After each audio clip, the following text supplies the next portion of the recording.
दौसा में आज कांग्रेस कार्यकर्ताओं की कार्यशाला का आयोजन किया गया है और हमारे साथ मौजूद हैं मंत्री मुरारीलाल मीणा। सर, एग्जाम की तैयारी शुरू कर दी है आपने? नहीं, एग्जाम तो क्या, हमारे तो एग्जाम तो देंगे नवंबर के महीने में। ये हमारे कार्यकर्ता पूर्ण रूप में तैयार है चुनाव लड़ने के लिए।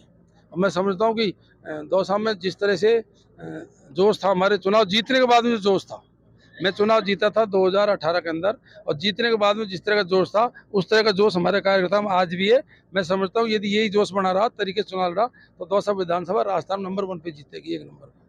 कुछ महीने ही बाकी बचे हैं, किस तरह की तैयारी है? क्योंकि हाथ से हाथ जोड़ो यात्रा भी आपने पूरी कर ली है, किस तरह का रुझान? देखो, भारत जोड़ो यात्रा में हमारा दौसा जिला नंबर 1 पर आता, लाखों की संख्या में लोग बाग राहुल गांधी जी को और हमारे नेताओं को देखने आए थे। हाथ से हाथ जोड़ो यात्रा, हमारे 223 गांव है, 222 गांव हमारे कार्यकर्ता में स्वयं जाए, लोगों में बड़ा जोश है। आज हमारे ये जो कार्यकर्ताओं का आज हमारा वर्कशॉप था, तो आपने भी देखा होगा कि अच्छा कार्यकर्ताओं की भावना है, सब लोग मिलकर चुनाव लड़ेंगे।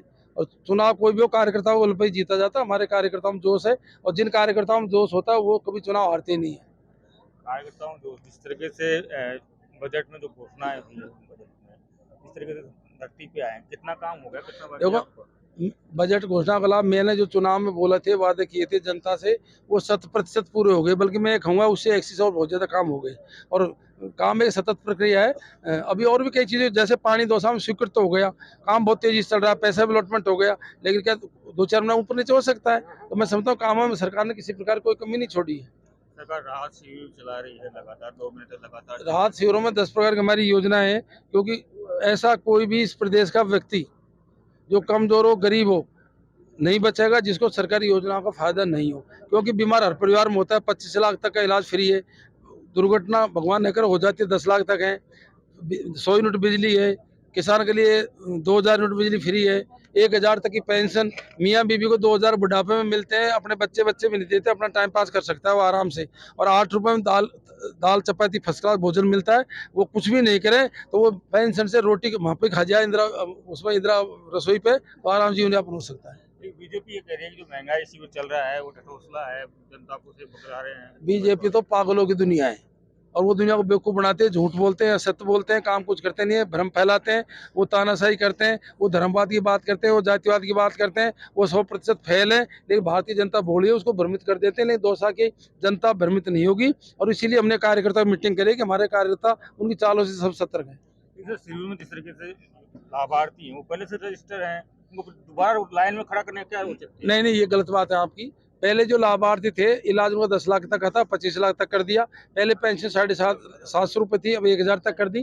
पहले बिजली 50 यूनिट थी, अब 100 यूनिट कर दी। पहले किसान की बिजली 1000 यूनिट थी, अब 2000 यूनिट कर दी। तो ऐसा नहीं है कि जो पहले थे उनको सबको बढ़ोतरी मिली है अभी। उपभोक्ता तो वो के वही है ना, उपभोक्ता वो वही है। ऐसा इसमें हमारा ये भी है, एक तो उन्हें बढ़ाया इसलिए आना जरूरी है, और दूसरा बीजेपी की बेईमानों से बचना भी जरूरी है। और बीजेपी के बेईमानों को, हमारी योजना हमारी है, सारी गरीबों की योजना कांग्रेस की है, सारी चीज हम कर रहे हैं, लेकिन बीजेपी वाला धीरे से महंगा देते हैं। हमारे मोदी दे रहे थे, मोदी दे ही नहीं रहा, इसलिए कैंपों में आएंगे तो हमारे फोटो लेके जाएंगे मुख्यमंत्री की, देखेंगे कांग्रेस की योजना है।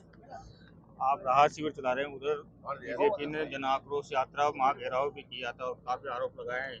ऐसा बीजेपी झूठा आरोप लगाती है। बीजेपी की मैं बात नहीं करना पसंद नहीं करता, कुछ करते धरते हैं नहीं, केवल भ्रम फैला के। बीजेपी से सतर्क रहो, बस उनकी झूठों से बच जाओ। काम धाम वो करते नहीं है, उनकी असत से बच जाओ, उनके धर्मवाद और जातिवाद से जो बातों गंदा करते हैं उससे बच जाओ, फिर बीजेपी का सुपड़ा साफ है। लेकिन पार्टी में जिस तरीके से राजनीतिक आईपीएल चल रहा है, उसका खात्मा कब हो रहा है, खत्म कब हो रहा है? ऐसा सब आईपीएल चुनाव से खत्म हो जाएगा, हम पूरे बहुमत से आएंगे, 200 सीट राजस्थान नंबर 1 पे जीतेगी। हम हमारा ज्यादा ध्यान रखते हैं। मतभेद का क्या होगा? मतभेद है ही नहीं, तो सब पार्टियों में होता है, आंतरिक लोकतंत्र है। तो बीजेपी में भी वसुंधरा जी अलग, राजेंद्र राठौड़ अलग, पूनिया अलग, सोनिया अलग, वो केसी जोशी पता नहीं कौन सा अलग है। हमारे तो दो विचारधारा है, जो दोनों एक हो जाएगी। चुनाव वो भी पार्टी काम कर रहे हैं, वो पार्टी काम कर रहे हैं। हनुमान बेनीवाल बराबर कह रहे हैं हनुमान बेनीवाल अलग पार्टी का है, साथ चुनाव लड़ेंगे। कोई कुछ भी कह सकता है, हम तो हमारी कांग्रेस चुनाव लड़ेंगे। जिस तरह की सचिन पायलट ने आरोप लगाया कि पिछली बार हमने भ्रष्टाचार के ऊपर बात की नहीं, वो तो देखो, ये बात तो सही है कि हमारा पूरा प्रयत्न है कि भ्रष्टाचार को अटैक होना चाहिए।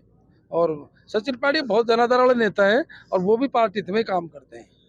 लेकिन जब भी वो कुछ बात करते हैं तो राजनीतिक गलियारों में एक चर्चा जाती है, अब पार्टी छोड़ेंगे, अब पार्टी छोड़ेंगे। ये सब बकवास है, ये मीडिया की उपज है और कुछ बीजेपी के लोगों का भ्रम पैदा करते हैं। क्यों छोड़ेंगे? उनके यहाँ 40 साल से उसके पिताजी कांग्रेस में रहे, मैडम कांग्रेस में रही, सचिन पायलट कांग्रेस में रहे, हम सब उनके फॉलोअर्स हैं, हम कांग्रेस में। ये तो ऐसे ही चलता रहता है, इन बातों ध्यान क्या देते हो? तुम्हारी टीआरपी कैसे बढ़े? मीडिया वाला ऐसी बात रखे तो तुम देखो, टीवी को देखे ही कोई। लेकिन सर आपने मीडिया की बात की, लेकिन मीडिया ने तो कभी नकारा, निकम्मा, गद्दार नहीं कहा था। ये तो आपके नेता ही कहने वाले ऐसा थे। एक बताओ कि ये तो बात चलती, इन बातों में ध्यान क्यों देते हो? कई बार बाप अपने बेटों को कह देता कुछ भी, ये और वो करने कह देता है क्या?